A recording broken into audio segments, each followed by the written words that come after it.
latest video of MD mapping. I hope you enjoy, and I'm really sorry for the wait for this video.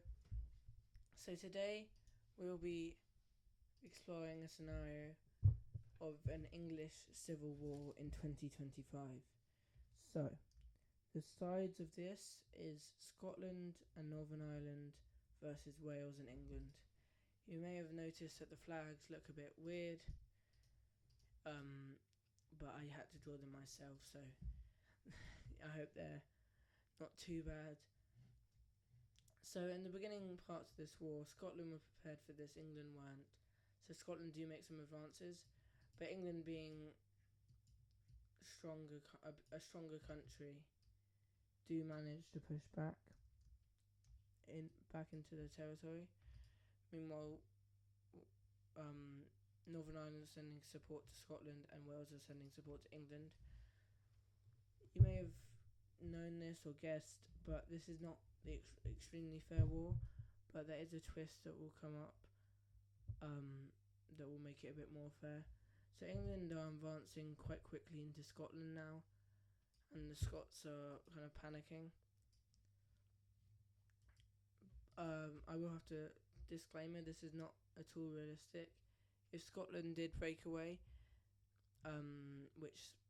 that is a bit realistic, there would definitely, well, not definitely, but most likely not be a war, and Northern Ireland and Wales probably wouldn't leave. It's just, the whole thing is quite unrealistic, but it's meant for entertainment purposes only. So, yeah. So the Scottish Navy is trying to do like an overlap of the English Navy and trying to do a naval blockade, but the English see this coming. Well, they don't see it coming, but they see what they're doing and push out their navy and then start pushing back quite easily. Because, and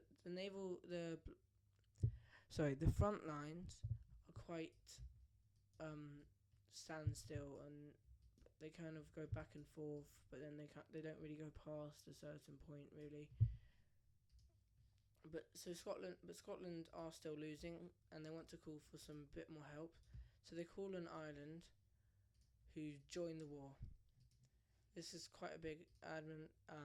As soon as this happens, Northern Ireland joins Ireland, and Ireland declares war on England and Wales.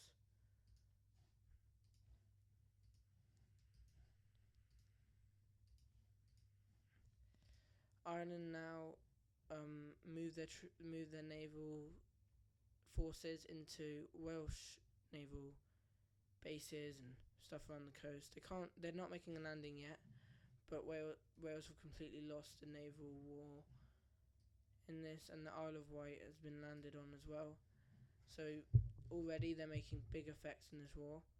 England got a bit distracted by that, which let Scotland push back a massive amount and even push into English territory, but it didn't last for very long as they managed to make a standstill at these borders. Ireland continued their advance onto the Isle of Wight. Meanwhile, Wales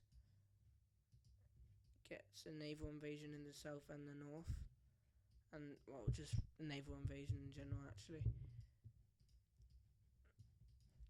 England make a big push with their naval forces to take back the Isle of Wight and then make a naval landing on Northern Ireland, which goes very successfully. But and then Scotland, with England being distracted again, managed to push back again to very low borders. But England again managed to push back, so it's kind of like a back and forth war. Wales are losing to Ireland, Britain are beating Ireland, and Scotland are drawing with England. So it's quite even. And but there will be. Oh my god.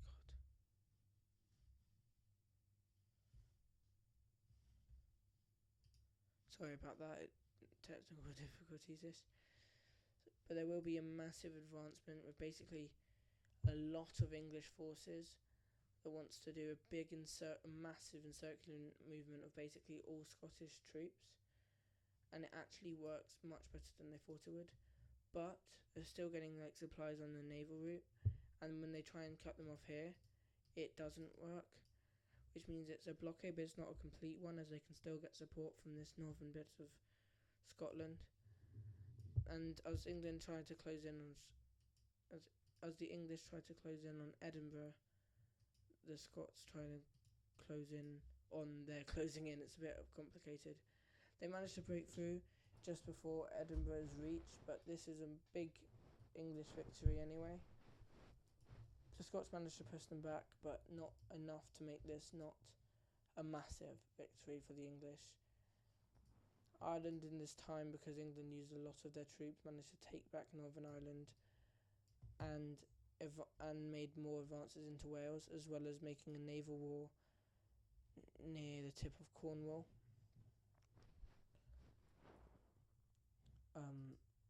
Wales are asking for a lot of help from England, but England are trying to knock out Scotland out the war, then help Wales, and then beat Ireland.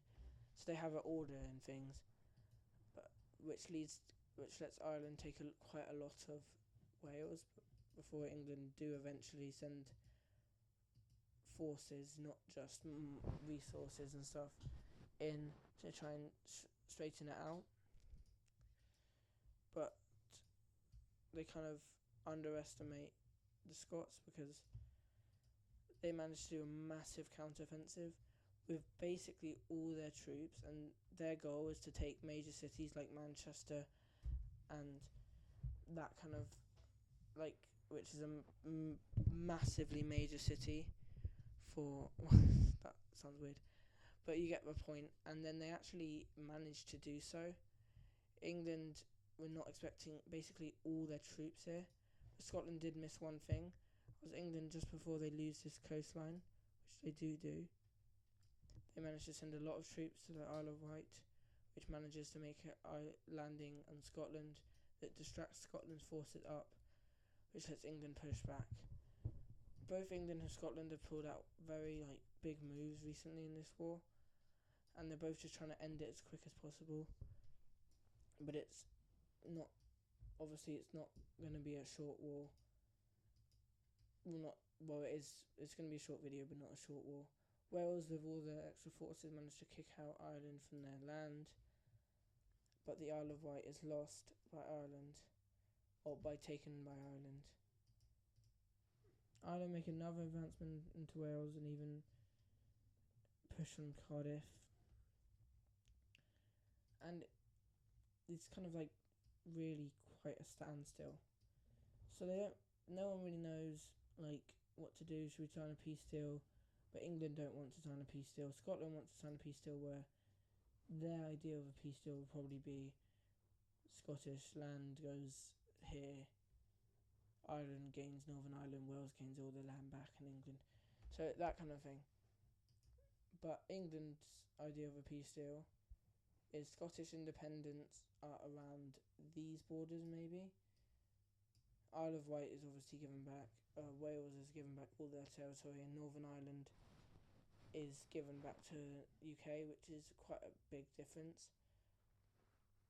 So yeah, they tried to do a peace deal, but they couldn't come to an agreement. So yeah, it's quite hard to know where this war would go, but I think England would make a couple more advances in the north, take back the Isle of Wight, maybe make a small landing in Northern Ireland. Meanwhile, Wales would be able to push back from Cardiff, but still be losing quite a lot of land. But overall, I would say England would still push up here, probably make another, take Edinburgh, and Scotland would fall. Eventually, this would be quite a long war, but it would happen eventually. Then peace deal. So I would say, after this happened, Ireland would surrender, and in the peace deal here, gonna have England have all of this land.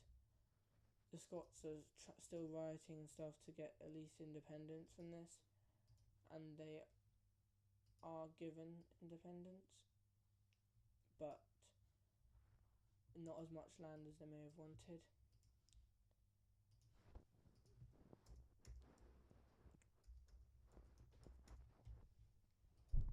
So, yeah, Ireland gained back all of this land, but except, well, not really.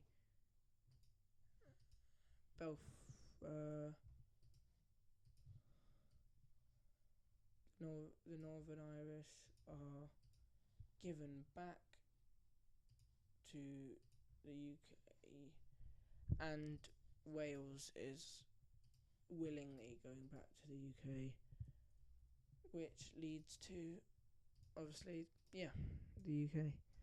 I'm not going to update the flags, that's going to take too long.